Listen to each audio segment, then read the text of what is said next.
Yes, we are back. CTTP. We have a very special guest today, Dr. Lior Bibas. Thank you Hey, for thank you so joining much for us. Thank you having for me. coming. Yeah, and I think this is actually the first high level professional doctor. We're going to talk about everything he doesn't want to talk about. Just setting the bar high. Exactly.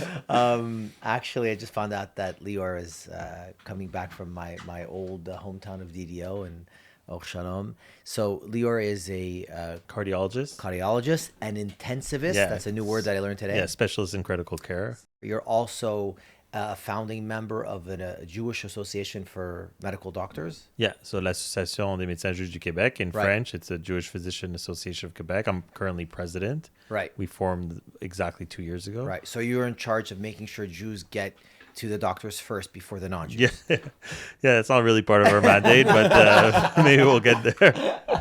Let's get into it. Obviously, the Quebec medical field is very much in the news these days. Yeah, for sure. Let's jump into the juice for the average layman. What the heck is going on? I mean, there's always been a lot going on in healthcare in Quebec. It's always been some sort of a mess. We've been able to make it work. Right. I think you're specifically talking about the La Loi 2, so the bill, well, Law 2, because it passed as a law. Right. Which has a lot of different components. Some of them that are basically saying, restricting the movement of doctors within the province, saying even doctors can't leave, doctors can't protest, doctors can't go on certain strikes or request certain improvements. But the ones that are making the most headways is the significant reduction in the billing codes and the billing Right. system, which could lead to significant drops in revenue. Right. Which people don't know this, but a lot of the clinics that you go to which take the RAMQ card are actually are actually paid for in large part or sometimes in full part by the doctors who are working there. So I'll give you an example. Like my clinic is in the South Shore. We're 9 cardiologists, and we split even all the costs of running that clinic throughout the year. And to run a clinic, a full-time clinic with, so we have it's like a little enterprise. We have That's a a few. business. It's a full business, and we have Even though it's supported by the government. yeah, and we're not always at the clinic, so I'm there about 5 days a month, and we split between the 9 of us a budget of about $650,000 a year to run it, and that the government doesn't give us extra money. That comes from our revenue, and obviously, you could imagine that if you lose significant revenue, it becomes harder to operate these clinics, which already since COVID, with the increasing cost of basically Right. everything. But the government is trying to make sure you guys don't slack off. Yeah, No, exactly. They don't think- is that what's behind it? I mean, they're saying we're not working enough. I feel like I work all the time. It's. 5 days a week, bro. I want your job. I mean, I work often 12 days in a row. I do 5 days, then I do the weekend, and then I continue on to 5 days. So I work a lot. GPs have a different, what their contract is different. I'm a specialist, so I know a bit less details, but I know they're really getting the short end of the stick. What's going on with them is really not fair. But why? Okay, look, I run a digital marketing agency. Like, I don't even know how doctors function. Yeah. Okay, like even what you just told Yeah, me. I don't think now. the government knows either. So you're not the only one. No, I mean I didn't even know that clinics that are supported by the RAMQ, the doctors, they have to. I mean, now that I think about it, it makes sense. Like, who does pay for that building, Yeah. and who does? Because in my mind, okay, the government pays you a revenue. We know that doctors typically make a nice salary, okay. But you're right. All of the operations and all that is upon the doctors. You're saying. Yeah, and it's funny because like in my hospital, there's no room for cardiologists to see what we call outpatients, so patients that are not in the hospital right now. They're just Right. coming for It's an not appointment. emergency. Yeah, not emergency. They're not hospitalized. They're just they come for their yearly appointment Yeah. or every 3 months. Yeah. There's no room in the hospital, so they tell us, okay, well, if you want to follow up your patients, which we're actually morally obliged to, if I see you in Right. the ER and I ask a few tests, I have to gotta follow follow up. up. Yeah. Like I have a deontological Yeah, makes sense. obligation to do that, but the hospital doesn't even offer me a place to see you. So then I have to go, get it with a group of cardiologists, find a nice place to rent, Yeah. renovate it so that it looks like a clinic and there's Yeah. certain standards to Yeah. it. Hire secretaries, hire support staff, hire technicians. Some gastroenterologists, for example, have their equipment for colonoscopies. We have Yeah. our stress test machines. Right. We have the computer system. All these things, like we pay for them. now, you're talking about a drop in revenue. It's going to be a much harder. And these clinics were already, I'll be very honest with you, Yeah. it was very hard because our costs increased by 50%. And we're not like a private clinic where Since we the could law increase. or before? No, since COVID. Since Yeah, COVID. like what I've been paying has been look, secretaries that were asking for $18 an hour 8 years ago now are making 20-29, and you have to play with that, or else you're going to lose your. It's really hard to find. But one second. What's the government trying to, that's to what- get? Yeah, what are so they- they're what saying are all they- this is to improve access, to kind of put clear quotas. That's the confusion in all this, because no one feels it's going to improve access. If anything, people feel that it's going to reduce access because a lot of these clinics might close down. So there's a lot of confusion. Like I don't have the answer, because Interesting. a lot of us between doctors feel that the government who's putting in place these laws, they don't really understand the reality, which is medicine is so different and broad. But and, how do these laws even come about? Like, who comes up with the idea, and then how are they able to implement it?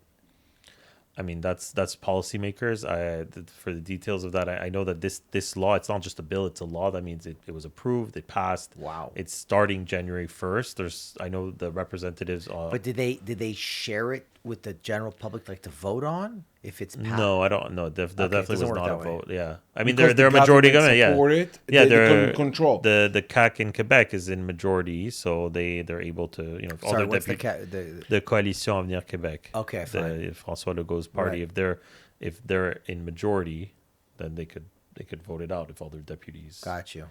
So that's But basically, it's going to force you as a doctor to make sure you are more present during work hours. I'm not even sure about that, because it's case by case. I know my group, we work all the time. Right. So at first, when there was talk of this law, my group wasn't really worried, because we're Right. like, well, we see patients all the time. We're working hard. Right. Our wait lists aren't long. So we don't really know. There's a lot of unknowns, to be honest. I think that's a lot of the anxiety, is the unknowns. So I know it's, we get emails all the time. I know there's negotiations. I don't think the version we're seeing is the final version. Now, Right. what's going to be the final version? It's in between somewhere. We'll see. Maybe the government trying to release less pressure on them to support all the healthcare in Canada, and trying to be like more America. I mean, I don't think so, because first of all, in Canada, you have to see it as a provincial thing, because in Canada, healthcare is really left to the provinces. There's part of a federal budget, but it's like the management of it is fully provincial. That's why during the pandemic, each province had its own. You Right. knew who the health minister of each province was. The one representing Canada, didn't really make a difference, to be honest. So it's very province related. We're already like struggling as a province. I don't see, other than reducing a deficit, because you're reducing the pay cuts significantly of doctors. I don't see how this is going to improve access. I think. Well, they're thinking because doctors are not going to want to put in the extra hours, so they're going to get that pay cut.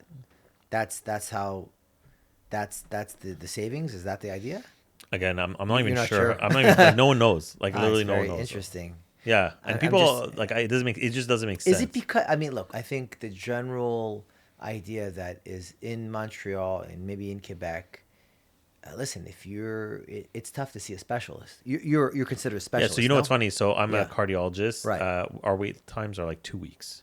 That's it. Yeah, we don't have long wait times. In fact, But we need to get a referral to go see you. exactly. So a lot of times when we have patients tell us, "Hey, it's been like 2 years, I can't see a cardiologist," we're like, "Hey, that's weird. We don't have a long wait time." And what we find out is that they just don't have a GP to get that referral to come to us. Gotcha. So where are the most of the wait times? It's sometimes not the first visit. I would say it's, let's say you see someone and then they ask for an exam, or let's say they say, okay, well, you went to see someone for, so I don't know, some knee pain, and like, okay, well, you need a knee surgery, and so the wait time to get on that knee surgery OR list is going to be very long. But you could see you might see the doctor early, but then you might wait for a year and a half, which is not acceptable. Same thing for some cardiac exams. I see patients, I refer for tests, even if I want them done really fast, it could take 2 months, 3 months, sometimes 6 months. Wow. And that's where the bottleneck is. Sometimes it's not. I would say most of the bottleneck is a lot of patients don't have GPs, so that's a legitimate issue. Yeah. The But issue that's now, not really your problem. well, it's on my. I mean, it's a problem as a healthcare system. Yeah. I do think what they're trying to do now against GPs makes GPs like not want to. First of all, not feel valued. Yeah. And you see what they're trying to do. It's like it's pretty bad. They're really trying to come at them really hard. It makes you feel like, do I really want to work here? Do I really want to work in this system? And Right. you don't want doctors to be dejected and completely Once out you of start it. pushing doctors out of society, Yeah. or you tick them off, Yeah, you also whether want- it's warranted or not, it's not a good vibe. You also want, I mean, like in any field, you want the people working to be happy and Yeah. and satisfied and feel valued and given purpose, because or else, I mean, it's you felt it. I felt it in the hospital. I was telling my wife when I got home, man, the mood Yeah. in the hospital is terrible because it's just like Bad people, vibes. Yeah, it's all vibes thing. The energy's off and like it's Yeah. not. Is it possible that the government's like they're taking advantage, or we're not? It's like there's got to be a reasoning behind it. Look, if you ask me, I think the number one reason is to reduce spending and Yeah. to cut the deficit. Right. By 30%. Well, I mean, by cutting doctor salary, which is a big part of the healthcare budget, but I don't think it'll increase. They're saying it's going to improve access. Have I your can't colleagues have see- been like, Dr. Bibas, we're gonna just jump to Florida. We're gonna. Yeah, so I mean, people are talking about leaving. A lot of people are, it's easy to switch within Canada. It's very easy because we're all like, even though we work in Quebec, everyone in Canada is licensed within Canada. Oh, so you can go to any province. you Yeah, want. it's just a question of like getting, the approved by here it's the Collège des Médecins, like their Right. their provincial order. Yeah. Just they go over your paperwork, they go over all your exams and everything. I mean, it's for me it would be you're talking about just a few week standard process. Yeah. It wouldn't be challenging. So a lot of doctors are considering either career path changes Wow. or moving out. To the States, it becomes a bit more challenging. Can you transfer your expertise there? Would they recognize it? Yeah, so they would recognize it. Some states require, rewriting board exams Wow. and all that stuff. But Wow. it's not like coming from there's some countries where they would tell you this is worth nothing. They recognize it. It's just Yeah. some of them have their board standards and exams. Right, process. yeah. Interesting. Wow. This association here, the Jewish, what do Yeah. you call it? Well, l'Association Yeah. des médecins juifs du Québec. We're big on having it in French, the name AMJQ, because we're in Quebec, and Right. so it's the Jewish Physician Association of Quebec. Right. So we formed a few weeks. We got together the first time a few weeks after October 7th. Oh, so this happened after October Yeah, 7th. yeah. Is there something similar with any other culture in the medical field? Yeah, we found out that there's I don't know on the provincial level, but on the national level, there's an African Canadian group, Okay. there's LGBT, Interesting. there's Sure. Native. There are different groups in Quebec. I'm Interesting. not sure, but we did find out after. Okay. And it made us realize that we were really not present at many tables where minority groups were represented. Wow. So basically what happened, we were a group of doctors after October 7th. We got together, and at first we just wanted to find ways to make sure, like, trainees, so students and residents, and in medicine it's very long, right? You could start your med school at like 18, and like I started my med school at 19 and I finished at 32. I started practicing. I'm 30 years old. That's a lot of studying, bro. So we wanted to make sure that they feel safe in their environment, that Yeah. they're supported, that they don't feel that they could continue thriving despite the climate that we knew was already changing, and no one knew it was going to be as bad as it was. And then when we got together, we said, hey, we should form a real association, and we got people from the group initially I was with was the group of Université de Montréal, because that's the faculty I'm associated with. We got together with McGill doctors, and then we formed an association. We were self-funded. We got 550 members. 500. Yeah. Nice. Wow. Yeah. And what's the main objective of the So association? our mission number one remains, especially since I took the presidency a year ago. Yeah. My number one mandate is, again, trainees. So I want to make sure trainees feel safe, supported, and also that we help them. We help them with mentoring, mentorship programs. We have group mentorship, individual mentorship. Nice. We help them, for interviews prior. We do also social stuff just for trainees. Beautiful. And then another aspect is I really feel we built a community amongst our members. So, for example, in 2 nights we have our Hanukkah party. We have already Nice. 250 people coming. So it's good times. We do a bunch of events. It's not a paid membership? Trainees are free. We Right. don't charge them. Right. But then the ones that are practicing physicians, we 360 a year. Gotcha. Professional Okay, it's fee. symbolic. Yeah, It's yeah. basically to Well, I mean, it's symbolic, but I mean, we have 2 part-time staff. We have right. we have a standard accountant, notary, Yeah. legal fees, all that stuff. Interesting. But yeah, it's been pretty busy. It's been a lot of work, and then we have some advocacy. We met with deans of the universities. We met with the head of Collège des Médecins. We met people at the political level, provincially. We also had a meeting with President Herzog and his wife Wow. to kind of tell them about the situation, put us in touch with different actors Well, here. this whole story, I mean, the story that's jumping up in my mind is that crazy story in Australia where you had like this, I think it was a Muslim The nurse, the 2 nurse nurses on the video, yeah. that she's on the video and Yes. she's like, Yeah. what did on she the say? FaceTime. She like, oh, It was like on that like chat Chat, roulette chat, style. like, yeah. no, she did a video. She did a No, video. it was a chat online, and it was like right. Yeah, somebody, some, it was an Yeah. influencer. And he that- fell on it, like they fell. Yeah. This It It Israeli was on that fell. Omega thing or and, whatever. And yeah. I saw after that video another video of two people, and Yeah. and I don't know where, and they asked him what you do with With the Jewish Jews, patients, yeah. and they said, oh, we killed them. We killed them. Like right. literally, the guy said Yeah. we killed them. Like, how stupid can you be to say that on the I internet? don't think they're stupid. I think they're very purposeful in what they say, but they are stupid. They lack judgment to say that on the internet. Oh but my I mean, God. their intentions are clear.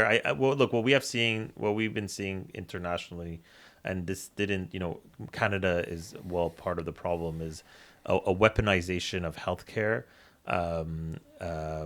against Jews and in favor of anti-Semitism. And I think there was a big focus on university campuses as like the first front of the Yeah. war in the diaspora. Yeah. I would say the healthcare system was like number 2. It just But passed. define that for people that may not understand what that means. Weaponization of healthcare. Like, bring that to layman terms. Like, are you trying to say that because of the political climate, right, of what's happening in Israel and all that, that we want to make Jews feel like, you know what, you won't even be being able to get taken care of at your local doctor, that type of thing, or the hospital. We're definitely not there yet, so I Okay. don't want to fearmonger. But Right. what I mean by weaponization is that there are people, and there are, whether they're individual actors, and there's also, in my opinion, foreign interference is Yeah. this as well, under the pretext of doctors and healthcare workers are humane and moral and just. They use those values to really drive their idea about what's going on in the Middle East and Wow. about Jews to the general public. You Right. know, so for example, here in Quebec, what we have seen is we've seen people giving talks about. Let's say they're giving a talk about something in healthcare, and all of Right. a sudden they're just talking about, well, this happened in Gaza, and then there was even one talk that we without giving too much details, that all the references were literally like a medical scientific talk. All the references were like Instagram, like you said, the bottom Instagram, the TikTok link. Like that's not a medical talk, but then this person is giving that talk to people that have really no idea. Like a lot of people that took a position on the conflict. A lot of them, I mean, who could blame them? Like they're around people that are selling them this idea. Yeah. All they're seeing in the media is one view. Yeah. And they have no idea. It's like, I mean, I always tell people it's like the Russia-Ukraine conflict. Like everyone was into it for the first like 2 weeks. Yeah. But then now no one knows what's going on. Yeah. Nobody No, knows. no. If you tell me, Yeah. I don't. I remember the first 2 weeks I knew like cities in Ukraine. Yeah. And now so it's the same thing, and people kind of adopt a worldview, and then it's very hard to pivot out of there. And they use their position in whether it's in faculties, at medical conferences, or to give talks, or to talk to students, to really push a one-sided narrative. In my opinion, in a world and a context where healthcare, out of all things, should be politically neutral. Of course, yeah. Like I'll be honest with you, we met with policymakers at the provincial level, and we said that there shouldn't be anyone wearing any Palestinian flags in the healthcare space. And we said, look, I don't think it'd be appropriate for someone to walk in with an Israeli flag. It's a question of neutrality. Neutrality is fair, it's just. How do you feel about doctors wearing kippas or tzitzit and stuff like that? Yeah, so I mean, I think first of all, I'm a doctor. Yeah. I don't wear a kippah, so I don't Yeah. want to speak for them. Okay. I know. I have spoken to some of our members that do wear it, and it's interesting how, despite the few that I spoke to that wear kippah, a lot of them had different opinions. Like I spoke to one doctor who wears a kippah all the time. And I told him, hey, what happens if law passes and you can't wear a kippah Right. at work? And he's like, well, for me, it's not a problem because I don't wear a kippah at work. I keep one in my pocket. I keep one in my desk. I keep one in my I keep car. my kippah in my.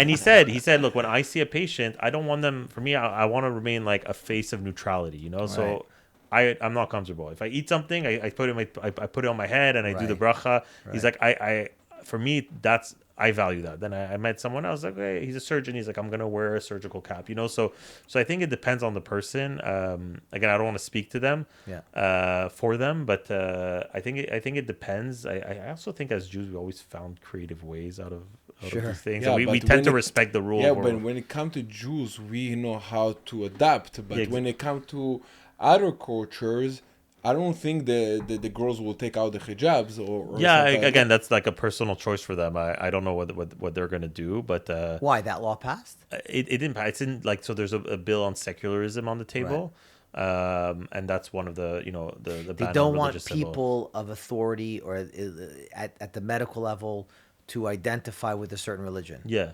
I mean to show now. Yeah. Again, it becomes like you go to I don't know. I think for me the most black and white example is like, let's say you have a judge. I think a judge, it's clear that should never wear any religious symbols, and then there then you go down to different professions. Like, does it apply the same? Again, I'm not sure. It won't impact me personally. In our membership, at least amongst the Jewish physicians in our group that wear kippah, no one really has been complaining so far. So we'll see how Right. it plays out. It's also a very small amount, so of Jewish men that are doctors and that wear What if kippah all you're the at the time. Jewish hospital? I mean, the Jewish hospital. Should we take off the word Jewish from the hospital? I I mean, where do we no, draw the line? Honestly. No, I mean, no, but at the end of the day, the Jewish General Hospital, Yeah. there's a lot of history behind it. It's a lot to be proud of. Despite it being right now a fully There's a publicly... mezuzah in yeah, there's a Jewish One mezuzah. second. Isn't the story? Look, I'm bad Yeah. in this. You're gonna laugh at me. Yeah. But isn't the whole story of the Jewish General Hospital like why did we create a hospital? Why did Jews Yeah. do that? Because they wouldn't treat us at other hospitals. So what happened And- so what happened is that it was in the 1930s. Okay.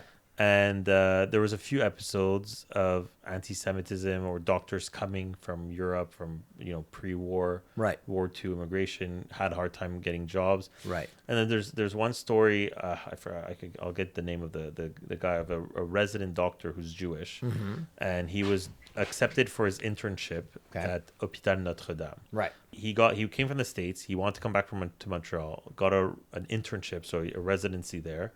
And when people found out that this Jewish doctor is coming back, they immediately went on strike. Who went on strike? His colleagues, so his resident doctors. Oh, wow. Went on strike and refused to treat patients. And apparently, he decided himself to step out of the picture because he didn't want to impact patient care. So there's a few incidents like that, and that culminated in the building of the Jewish General Hospital, which initially was kind of for Jews by Jews. Obviously, now it's for everyone. There's a lot of non-Jewish staff. Right. There's non-Jewish patients Yeah, but there. the premise of Yeah. that establishment was because at the end of the day, anti-Semitism was live and kicking, like it's coming back now, and Jews said, "Listen, we got to do our own thing," and we've always taken that approach. You know what I mean? I just want to say this person's name because I think it's important. Yeah. But his name is Dr. Samuel Rabinovich. Gotcha. Yeah, and he was the first Jewish chief intern at a Catholic hospital. And this was in 1934. Right. And then, a few months later, that was there was many reasons that led to the formation of the Jewish General Right. Hospital.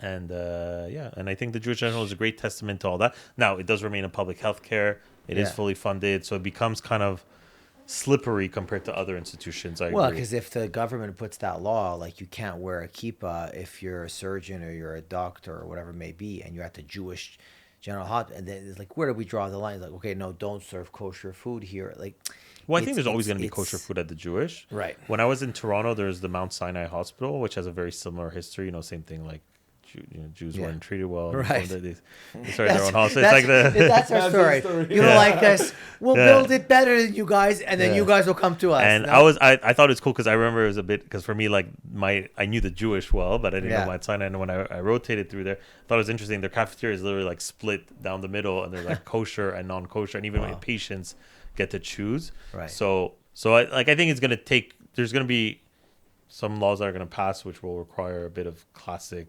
Right. timely Jewish creativity. Maybe we're problematic for the world.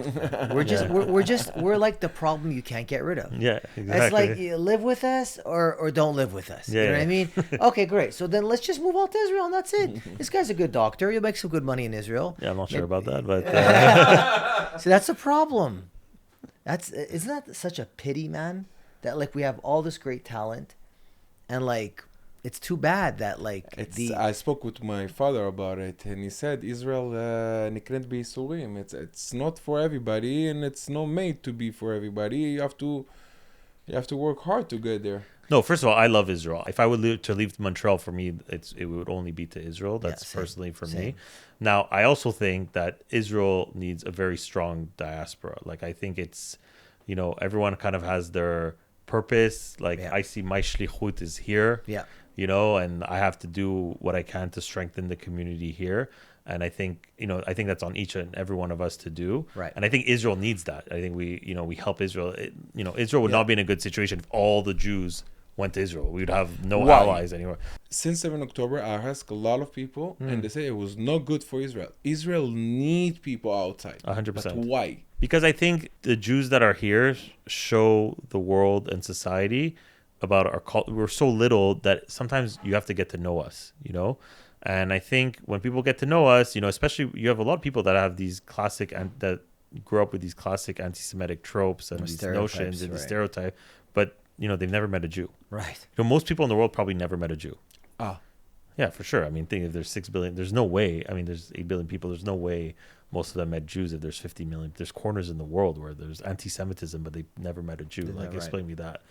We play a role. I think in every society we go, we try to improve it. Education is so important to us, so we educate our youth. I think we have adapted to become, religion or culture that is able to adapt in different settings.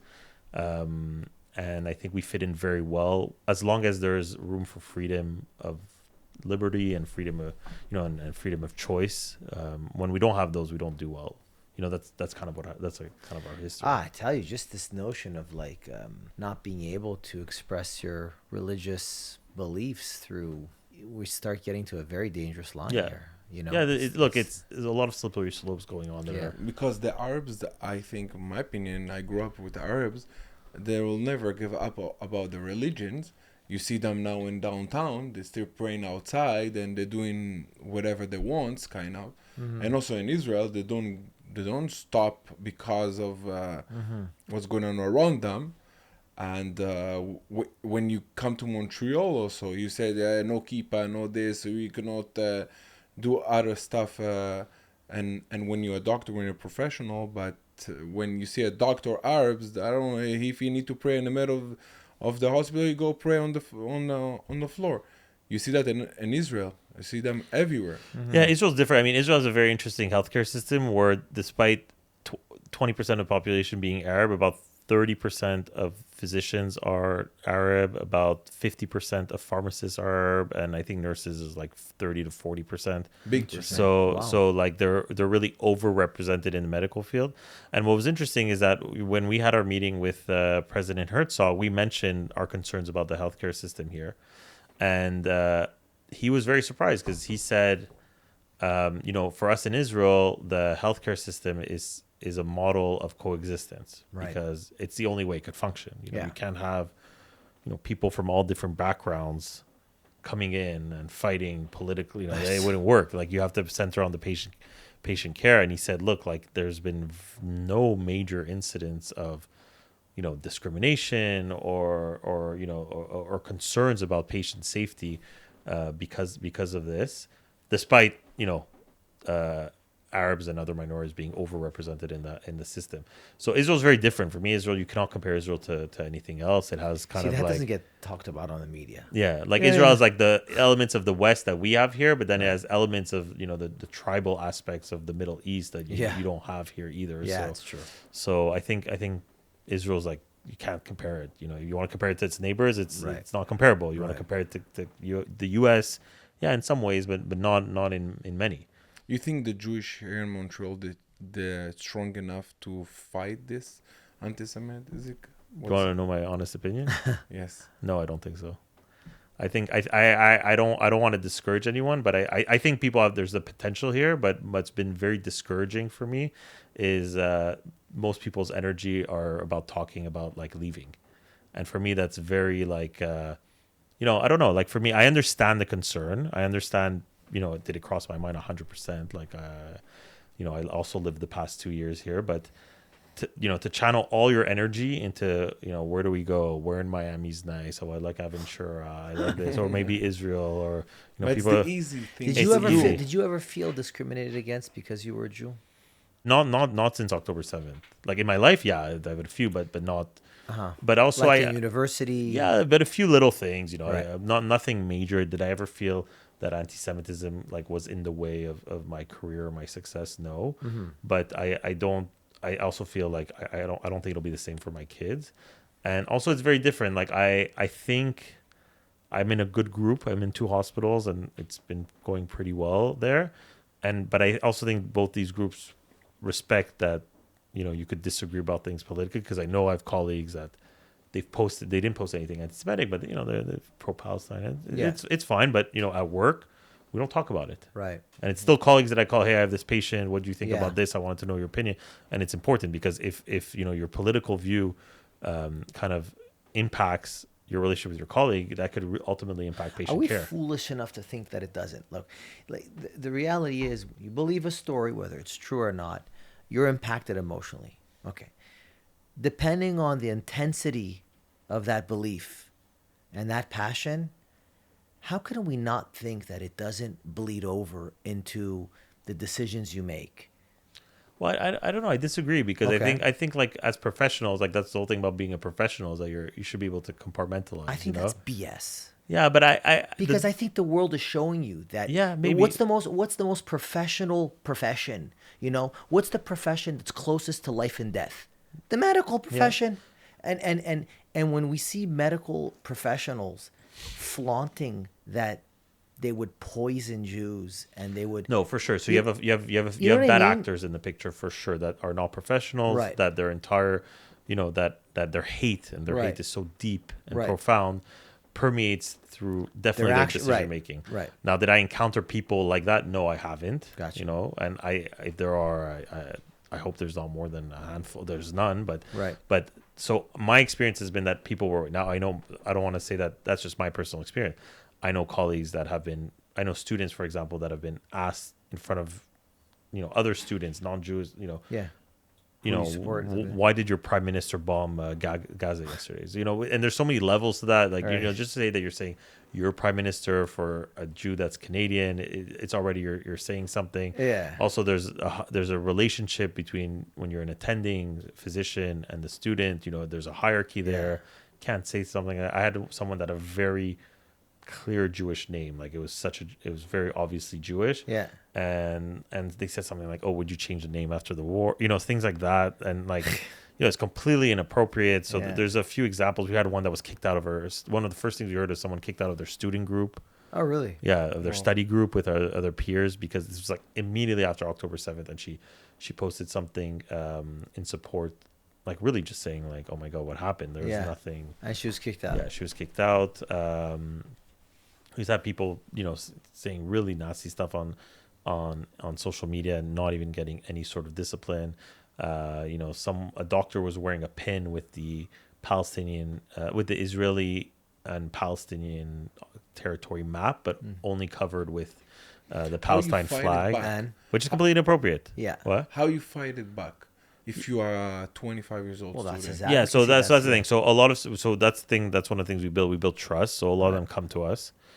First thing we do is we definitely support them. Then we kind of offer them different plans of action, but it really depends on them, because sometimes they don't want to be known. So a lot of things in medicine are anonymous. Right. They don't want to be. But if you say, not Mr. X on this day, this happened with this doctor. I mean, the doctor is going to be able to put two and two together, like, so a lot of times we aren't able to go all the way with a specific complaint because of where the student or the resident wants to take it, because they're worried about their career.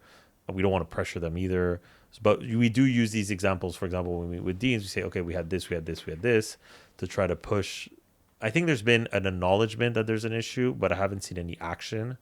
To be honest, like I've been working hard at this, but I can't say we got any wins. Like, unfortunately, I am proud that we always took a stand, which I think is important because I think that's the first step.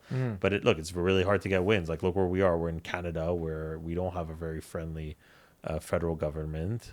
We see the media coverage of what's going on. We're a minority, so it's been challenging for sure.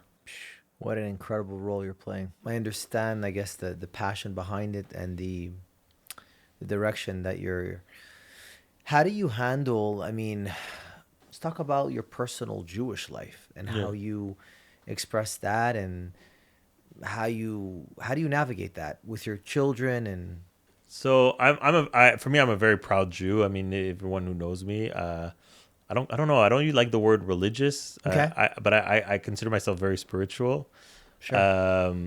For me, everything I do, I feel that I'm doing through the eyes of being a proud Jew. So that really drives all my actions. I would say I became a bit more spiritual since becoming a father. I think that played a huge role because I think you kind of see the bigger picture. I know you have a young 1 year old, and you have I have 4. Oh, 4 kids. Yeah. And I have 3. I have a 7, 5, and 3. We just cut his hair last week. Nice. And I feel for me, like, being a father really, because you realize like all these values that we have as a people, and you realize that the only way to pass it down is to actually do it. That's right. Yes. It's an active process. Yeah, it's 100%. Yeah. It's active. To say that like, I'm just gonna do that later, like, or they're gonna figure it out, or I'll just send them to Jewish school and they'll learn there, but you don't do it at home, you don't show them, it's not gonna work. That's right. And I actually think to be Jewish is a very active process, and if you don't do it, it's lost within It's 1 like to 2 Ronnie generations. said, you have to practice. Yeah, it's a lifestyle. It's not even more. It's more than a lifestyle. It's just a way of life. The way you know. It's like I start music, and now B'ezrat Hashem, we going to do project of teaching kids That's in the amazing. schools. And the first thing jumped to my mind, like, I see my kids, and I said I want them to learn music, but to really be involved in this project, I say, okay, I'll put myself in the school, For sure. and I'll be there with them. And also, outside that told me once, I asked him, why you open the school? He said, I was looking for my kids' school. I opened, and everybody enjoy after. But when you do it for your kids, and you be there with them, and this is how they appreciate it and they learn, because just to send them and to let other people to do what you really want like to I do. started doing recently, I don't know why it just came to my head, like I used to do this as a kid, like Havdalah after a show. Sure. Yeah. And then, like, I didn't really do it, and then I'm like, I don't know why. I'm like, actually I should do this. So I bought like a nice kit. Nice. And now I do it, and you realize how special it is to be with your family, just to have it's like 4 or 5 minutes, but just to have that moment where everyone's together, and it's like a ritual, and like it's now the kids look forward to it, and you realize like how important these things are, so I don't know, let's say if I wasn't married and I have kids, would I do it every once in a show? I'm not sure, but but now it's fun, and it brings good memories, and I think it's important. I think if you don't do these traditions, and they're actually rituals, that's what they are, these rituals, you cannot be Jewish. Like, I don't want to criticize anyone, but it cannot be passed down. If our ancestors stopped doing them, we wouldn't be here today. 100%. It's really the best teaching is when you live what you believe in. It's that's the best form of teaching. Because even when you learn Torah, that you kind of do that for yourself. You can't pass that on unless they learn. If your son's not going to eventually read that, he's not going to learn it. But the rituals, those you could pass down only by doing them. Wow. It's like Chanukah, it's soon. Yeah. And for my wife, it's the beautiful Chag, because we're doing it with the kids, we're singing, we're dancing, we're lighting the menorah, and the practicing. Like when I was married, let's light the menorah. No, it's like a whole. Yeah. You have to put all the decoration and for sure. And Chanukah is like kind of like a holiday that, I don't know. It always competed with Christmas. I mean, let's just put it out there.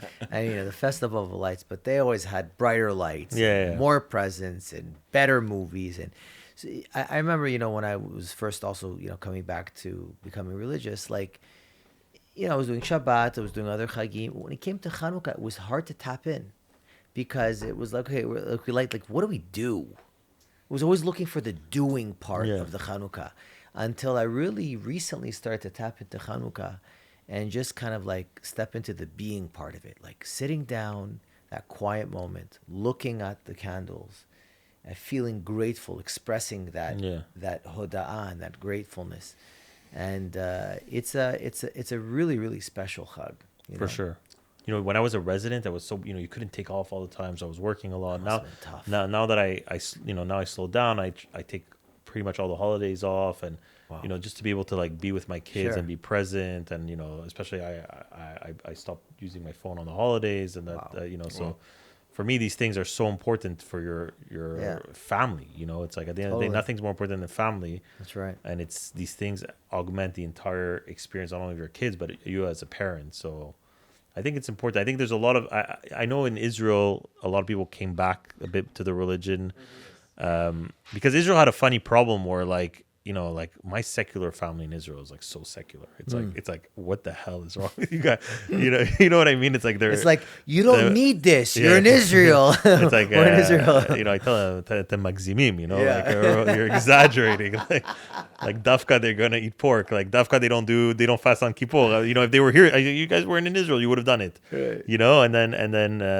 And it's funny here because here people are secular but keep tradition. I find in Israel you're starting to have more people like that. Yes, Interesting. but before 7 October, people was like all black and white, and here people was more chill. When I came from Israel to here, and I went actually from New York before, and I went to the Syrian synagogue, Oh. and everybody came with a car, and they took the kippah, Yeah. from the pocket. But when they learned Gemara there, 1 hour before Mincha, I was shocked. I was from Bnei Brak, but these guys, they're serious. They're learning Gemara.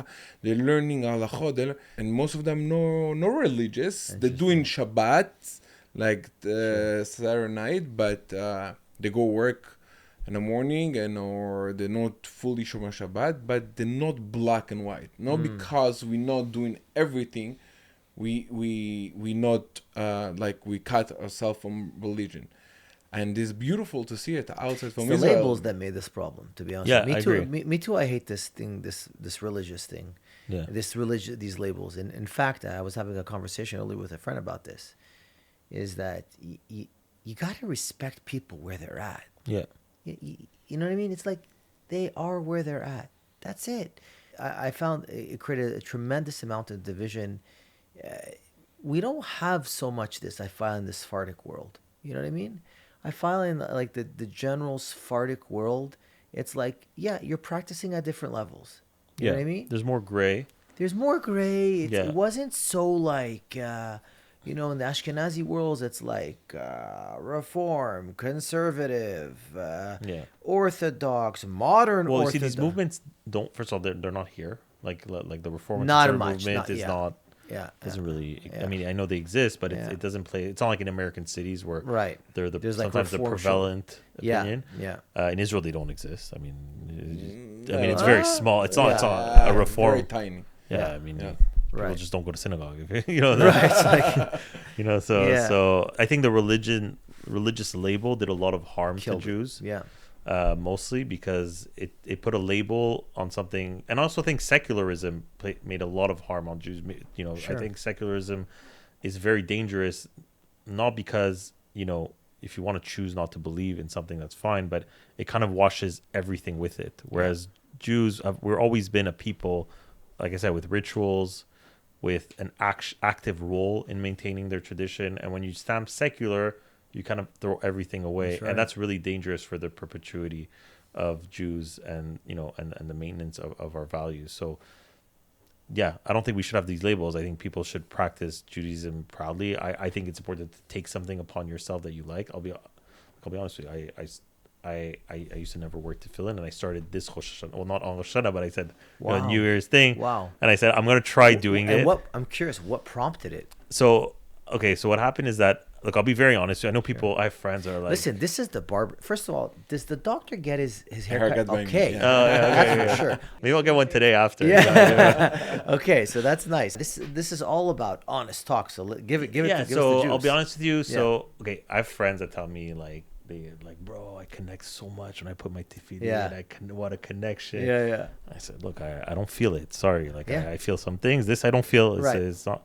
And I remember once I had to tell the rabbi, this rabbi at Chabad, I was walking. You know, they put tefillin. Yeah. And he looked at me and he's like, oh no, you already put tefillin. And I'm like, no, I didn't. He's like, oh sorry, I thought you did. You put tefillin every day. I'm like, no, I don't. I've never connected to it. And he says, okay, but you know, not everything is about connection. Some things you just have to do. You know, it's part of what you have to do. Interesting. And it's funny because he told me that. I don't think he said that thinking he's gonna mad, but I'm like, you know what? Like he's right. You know, I can't just pick and choose what I want. You know, as a parent, do I tell my do this, do that? Right. You know, there's some things that you have to do because it's I never like thought duty. about it like this. It's duty and responsibility, and like it's daily. So I'm like, you know what? I've done a lot of things in my life. Like, can I really not find Right. 5 minutes? Like, and it's some because sometimes I'm like, okay, I'm gonna try getting into it this year, and I always miss it. But so far, I haven't missed a day. Oh wow. But I still don't connect to it. I'll be honest with you. I'm not gonna tell you crazy like I connect to it. I do it. I like Yeah. that I start my day. It's a Jewish thing to start your day. I like Yeah. my sons see me doing Sure. it. So there's I see the Listen, there's multiple advantages to it. There's multiple levels to any type of ritual. You know, I think the beginning of anything is kind of like let's jump in and let's see how it feels. You know what I mean? But I do think like after a while, it's like you should be able to tap into it. And there's different ways you can tap into it in terms of learning about it, in terms of Maybe. of connecting, to the words and stuff like that, and learning about it. But I think Judaism as a whole, as a whole, is so stuck in our head. I feel like a lot of Jews that I know, they know a lot of things, but they've not been able to like push it down to their heart at that emotional level. Because we know that when you're able to like feel and experience, that's the ultimate. You feel connected to what you're doing. I mean, that anybody that, I don't know, takes any, extreme sport or whatever the heck the guy's doing. Yeah. The guy does it because he loves it, And the synagogue experience, look, I'm a guy that goes 3 times to the synagogue. Actually, today I had to stay home with my daughter, so I missed Mincha. Okay, I didn't pray Arvit yet. That's fine. But the synagogue experience for most is boring. Yeah, so I love the synagogue. But you know what made me want to go to synagogue Saturday was during the pandemic. For me, the pandemic was, a spiritual void. Right. This isolate. For me, anyway, it was like the ultimate manifestation of like hyper secularism, saying that because for me, like, I'm not even Jewish, but spirituality and having a communal spirituality, like these things are important. This is what kept us together. Right. This is not just a Jewish thing. Other communities have their ways to stay together, and to have like a 2-year period where you basically Could not do that, right? You're saying like, we weren't saying at first everyone agreed to it, which even now seems crazy, but that your leaders are saying, well, no, like living a community life doesn't matter. Living a family life that's a big family, which is the norm historically, right? The norm historically, it's only 1-2 generations where families are 5 people in a house, 4 people in a house. Before it was like, 20 people, 25 people. That was the norm for years. And not even French Canadians. Three generations ago, it was like 18 kids. Yeah. Wow. They were known for that. They were known for having not even 3. I would say 2 generations ago. Religious revolution. But I have colleagues that are now they're 60, but they tell me their parents are one of like 15. Yeah. It was like very normal for these women to have. So you had Quebec that was the norm. Very Catholic. Very, very, very Catholic. So you had these. So basically, I found COVID was such a void. I was like, I felt it. I felt this is not normal to be like all alone So, all like, the woke time up to raise something, kids. Like their parent, you can't see their parents, the grandparents. They can't play with other kids. It was just I hated it. So for me, one thing that I'm like, okay, once the pandemic is done, I want to go to synagogue with my kids on Saturday on Shabbat. And I've been going to MTC in Westmount. Great. Nice. It's, Nice. Hampstead. It's it's great for the kids. They have a good community program. My kids go, they're young. Now my son is 7. I tell him, okay, every time we go, 10 minutes, just sit down with me. and then go run around. The other ones just they go in the kids' room, Yeah. which is fine. At least they're in it. They feel Yeah. it. They It's live it. It's very nice to see the programs here, and I mean, in Israel you don't see it much. The program in synagogue for kids, meaning minyan, they're doing other stuff. The I saw Gardori in the on the. But that's what I mean by the It's like experience. connection. If there's no experience at the synagogue, again, there's different levels of this, but we see that today to maintain a Jewish life, you need experience. 100%. Or else you just tune out. So I'll tell you a funny story. So we have there's a group of maybe 15 doctors from Israel every year that come to do what we call fellowship. It's advanced training. Okay, so they're done. Yeah, all Obviously, of them come to me. Yeah, but the difference is Very nice they're also a lot older because I started my practice at 32, but to do my kind of training, if I was in Israel, I would have started at 40 with the army and everything. It takes more time. So they're a lot older, and we met with them, and they're like, okay, what are the issues that you guys are having? And they said for them the challenge that they have is that one of them comes here to do their training, whether it's the husband or the wife, and then the other one it's hard. They put their career on hold. They don't have sometimes the work permits, they don't have the language, and it becomes very hard.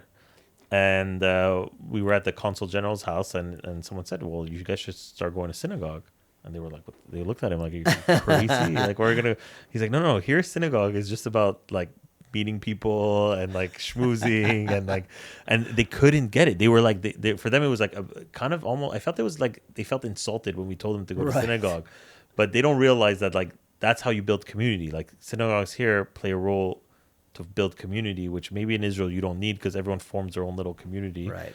But I find that's the value of going to synagogue. Like obviously, and people get different stuff. Some people connect with prayer. Some people connect with what the sermon the rabbi is going to say. Some people connect with, like studying Torah on the side. Like, I'll be honest with you, I go and I study more and I pray. And I said to Hashem, listen, take my study and transfer Me too. I to personally prayer, I like going there and like reading the parasha and the perushim. Like I like that. I connect more with that. Then I know some people get there, they miss the beginning of Shachrit. They start from the beginning and they have to do every single word. Yeah. Like I start wherever they are. That's my beginning, and I'll end with you. But I didn't start with that's just me personally. So people are different, and I think it's important to people feel that there's a wide range of what works. Because I don't think it'd be. It's so important to hear this perspective. I'm telling you, it's really, really important to hear your perspective, coming with your background and coming with your profession and sharing it with the Montreal Jewish community. I think it's golden because it's exactly what we're trying to do is break down these like little boxes. Like, it's like, what are you? It's like, where do you fit? Yeah. It's like, I don't have to fit. This is where I'm at right now. Yeah. You know what I mean? And where I'm at is okay and it's good. And again, coming back to one of the main reasons why we wanted to start this podcast, even though our backgrounds are very different and stuff like that, and the way we both evolved is very, very different. I always wanted to have different perspectives, to hear different ways of looking at things.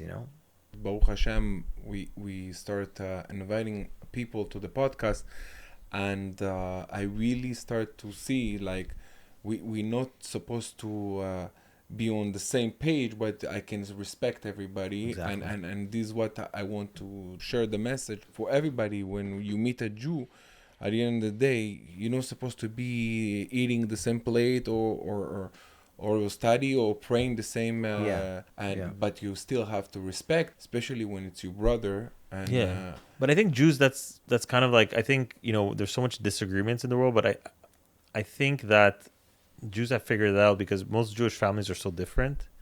You kind of have to respect different people and meet them where they are because that's who is at the dinner table, and we have to find a way to get along because like things are not going well. So I think at least at the Jewish community level, it's extremely important that we do that, and I think it does start with respect.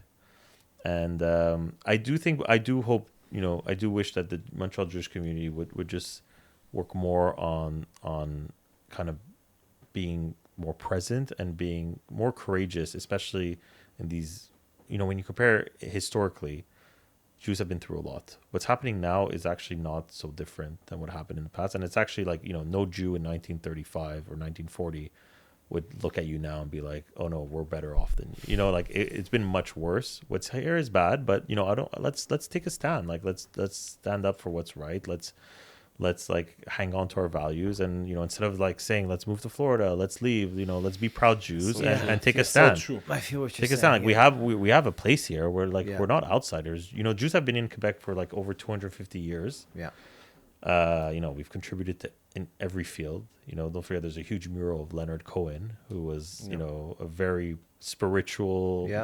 I don't think he'd like the word religious, but the guy was very connected to his Judaism. Yeah, he was Hallelujah. very connected to his Judaism. He was a very proud Zionist. Yeah. And there's a mural of him like covering an entire building. You know, we're part of the history. Yeah. The latest smear campaign is if you say the word Zionist, Yeah. that's it. You're Yeah, so we have to take a stand against that because that's totally. we know what they're doing. It's the same game. Yeah. They're just kind of It's a new tactic. Yeah. You know, I had a judge from the army a few months ago because I didn't go serve on 7 October. And the judge told me, like, what your status? I said, I'm here, I'm married, I need my passport. He told me, no. I said, what's the reason? No. I'm married, I have kids. What do you want me to stop my life and to come to serve? He said, Wait, "Listen." you were in Israel when this happened? No, here. They sent me a letter. Oh, they said, sent you a letter. yeah, if you don't come serve in the army, Oh, wow. we took your passport out. And he gave me a reason. And you know what? I said, you know what? For this, I'm okay to take 2 years without passport.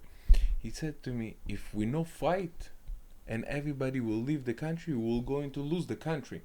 And I said to myself and I said, everybody has to fight whatever his Miami, role is, right? Yeah. Los Angeles. Yeah. If we no fight, we'll never win this situation. No, and running away, To you're run running away. away- You're gonna find your problems, the same problems elsewhere. We have it good here. We have it really good. We have a great community. We have to appreciate what We have to appreciate it. We have great schools. Yeah. We have great values. You know, our kids. I think Montreal's the community with the highest enrollment in Jewish schools compared to in other North American cities. The highest level of observance, even amongst secular Jews. Even though I hate that word. When people call me secular Jew, I said, "Don't call me that."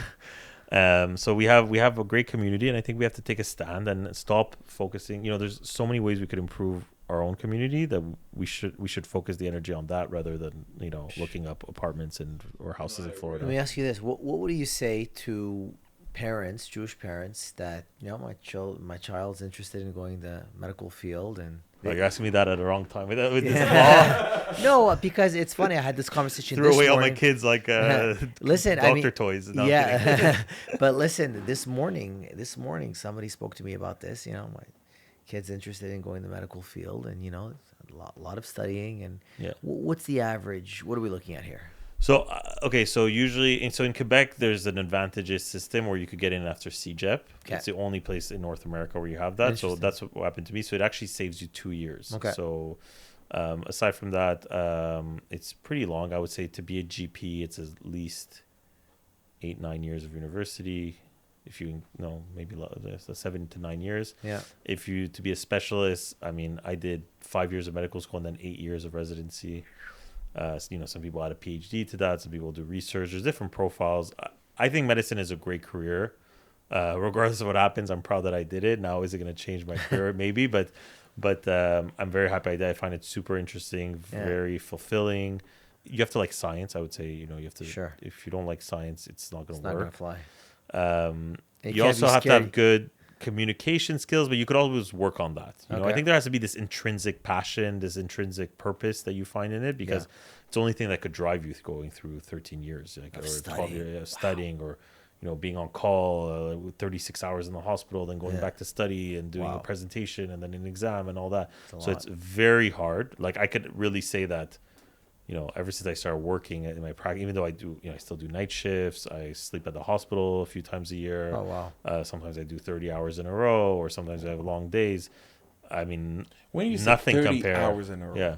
you working 30 hours? Okay, so I call 30 hours. Let's say I get there at 8, and then I see my patients, and then I'm on call, and there's an emergency, Did and you I take don't any leave. stimulants? Tell us. What? Did you No, take no, any- no. Come on. Coffee's mine. That's it? Coffee's a drug. Yeah, it's good. The longest I work straight, more than 48 hours, but straight. Oh well. No sleeping. Well, Yeah, that's I but- did it when I was 18 years old. I was 3 weeks in bed, dead. Yeah. I did crazy stuff in my life. I worked 126 in 1 week. Oh, that's sick. I was sick. My body was shaking after. 'Cause when a doctor told me I'm working 30 hours, you working 30 hours straight? Yeah, so I mean, I don't know, it's not regular, but let's say I'm on call and that Yeah. call happens to be busy, and you Yeah. come back in, Yeah. and you're up, but then the next day you have to still do your work, your crazy. schedule. How and you stuff. function? No, it's tiring, and then it takes I didn't do 48 hours, but but usually if you could rest, you nap for 2 hours, Sure. and then How is AI changing your day-to-day work? I'm curious. so I use AI, I think a lot, but not in the cool way that you're probably thinking. Like Okay.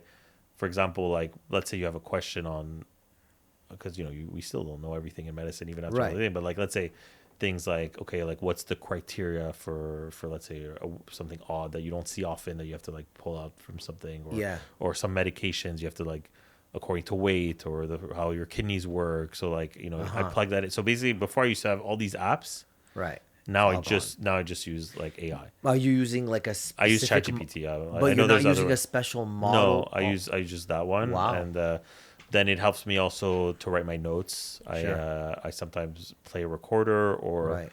sometimes I even just type quickly, and even though it has a bunch of mistakes, and it rearranges it well. And Yeah. I even have prompts to like, because sometimes when we get consultations from GPs, we Yeah. have to give back answers. Right. So I've programmed like prompts, because sometimes the patient just had a heart attack. Okay, so you say he has to take his meds, and when he could do exercise, when he could all these. So it makes I've been using it like that to kind of ease it. So it's fine. My older colleagues find like you're like, oh my god, how'd you write all that? And so, but no, it's just like it's a lot of copy pasting. In the States, it's a very popular. There's all these new techs. I mean, Yeah. I have a client now that's pushing like AI scribes. Yeah. You know what I mean? And like every single patient interaction is recorded. Yeah, so we didn't integrate that yet because there's just like privacy reasons to it. But I think we're probably going to do. I mean, we'll see what happens with this law, but we would like to integrate it because it would speed us up. Even the calling just to get it. Yeah. All of that could be. Yeah, so it for me it automates a lot. I can't see right now how it really replaces, like because for me it's like I have knowledge, because somebody does say stuff and you're like, okay, this is weird. No, I'm not gonna. Because it hallucinates. Yeah. But if we could take an AI clone of your brain, what you know. That's the thing. So I think AI could answer questions like black and white questions about medicine probably Right. better than I can. Right. The difference is like patients are in black and white. Right. That's tons that's of the thing. nuance. So there's nuance. There's a patient that like it tells you you can't. AI is gonna tell him stop smoking. Okay, yeah, but who's gonna have that conversation with him? Try to convince, the human element. There's I But think do you operate, by the way? no, I don't. I do Okay. diagnostic. Okay. I do a few bedside procedures because I do critical care, which involves some bedside procedures. But I'm just curious, like what? so sometimes we have to put different catheters in the veins and the Okay, gotcha. arteries, drain liquids out from different yeah. areas. So we intubate patients, but I would say that we don't. So it's not a cardiac. So like to be a cardiac surgeon, it's like from after medical school, it's either you go the cardiology route or the cardiac surgery. Okay. It's two separate things. Okay, gotcha. Like if you have a heart attack in the ER, like you're not seeing a cardiac surgeon first. Right. You're seeing a cardiologist. And Right. we kind of decide the diagnostic test, the treatment plan, and then the strategy that we're gonna take. So it's a bit more, I guess. It's a bit more thinking, and Sure. surgeons a bit more doing, but we work a lot with surgeons. So. Sure. Latest hottest medication in your field? I mean, the weight losing drugs, the injectables, those are like if those would be covered, they'd be flying off like hotcake. It's just I really believe in them. Like Ozempic and all that stuff? Yeah, so you have Ozempic and Wegovy, which Okay. is Ozempic is just up to 1 milligram, and then Wegovy is semaglutide. Yeah. They're both semaglutide, just Yeah. Wegovy's up to 2.4. But the insurance companies are not covering this anymore. Yeah. There's also Mounjaro, which is very potent. But so that's the challenge is that, not only is the insurance, the RAMQ's not covering it, even though, in my opinion, they would have significant benefits. Like, look, obviously in a perfect world, everyone should be exercising and losing weight by themselves, but it's not happening. And these drugs actually work. Like, How does it work? So at first it's called GLP-1 agonist. It just kind of potentiates one hormone that controls your feeling of hunger. Slow. It makes you more full. Yeah. So for example, Right. people aren't hungry. People Right. really eat less. Right. Now we're thinking. Well, the scientists are thinking, and this is really evolving, that there's multiple effects. It's not just eating less, because we're seeing data in different kind of diseases and how it could potentially help.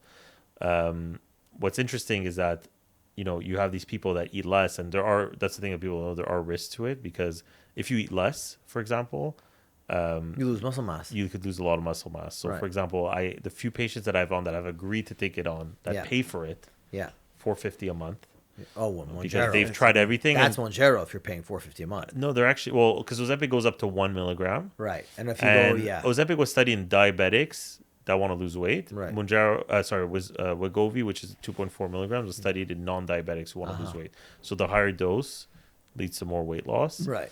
So a lot of people don't respond so much to the 1 milligram and really respond to the 2.4.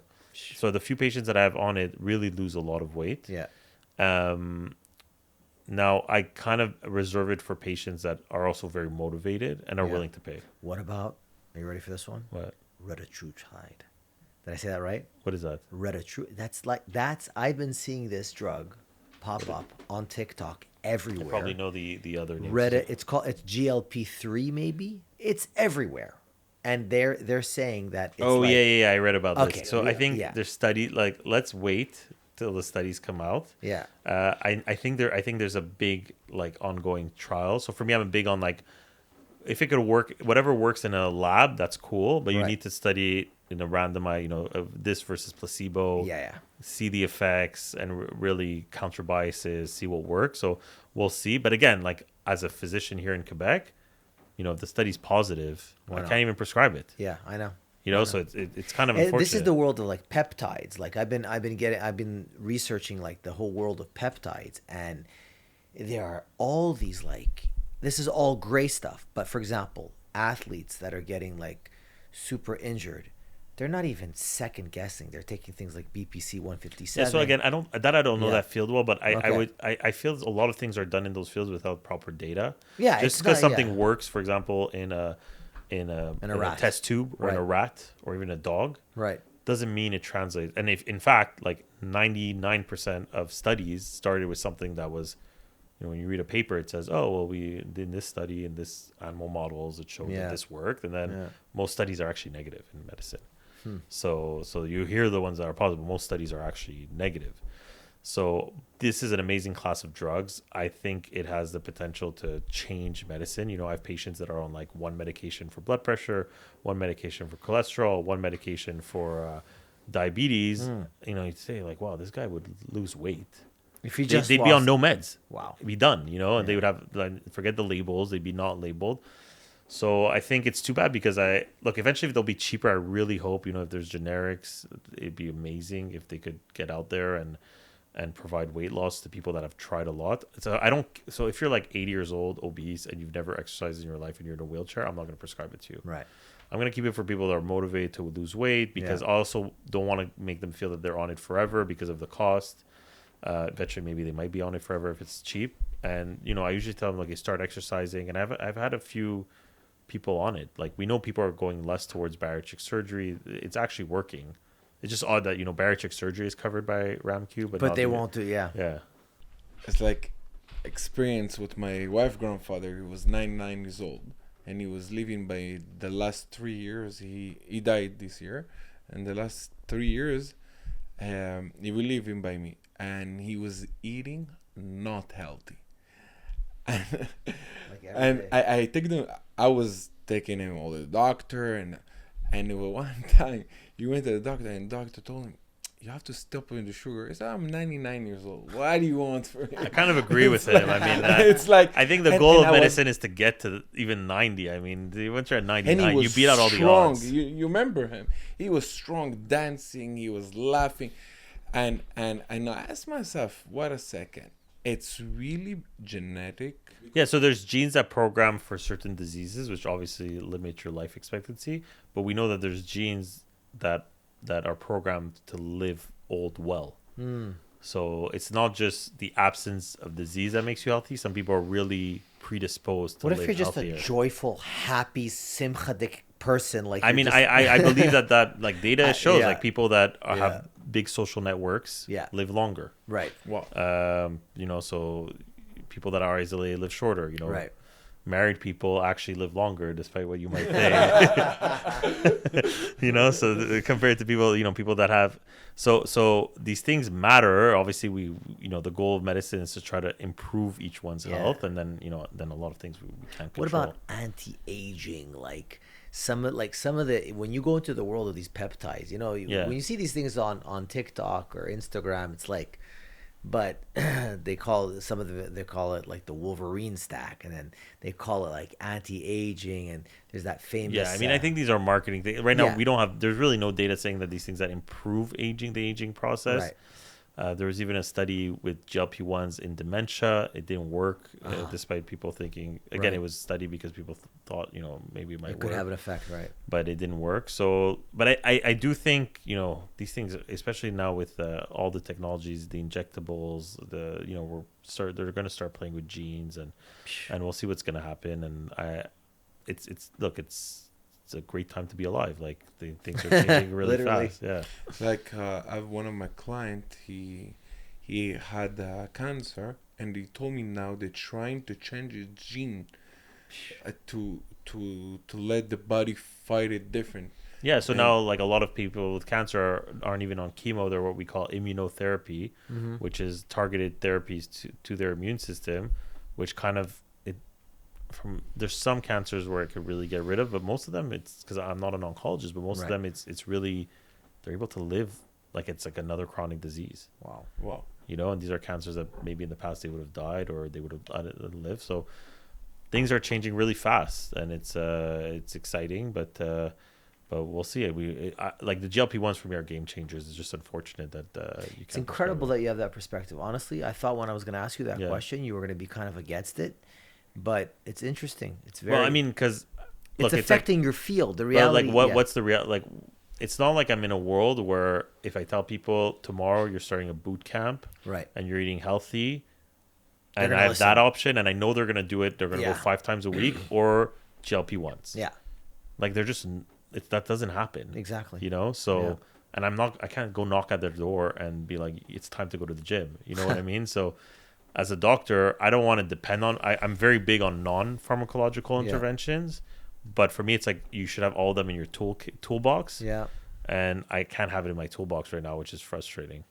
Well, Quebec better not get rid of good doctors like you. Well, I'm planning to stay. So. You know what I mean? It's like, love us or hate us, but dang, we have a lot to contribute. It's been great having you on the show. Yeah, thanks a lot. It was fun. It was good time. enriching Thank you. from so many angles. Thank you so much, Doctor. Pleasure. Thank you. It was the best. Oh, really? It was good? That was fantastic. Yeah, That was great, man. That was great. That was really, really fun.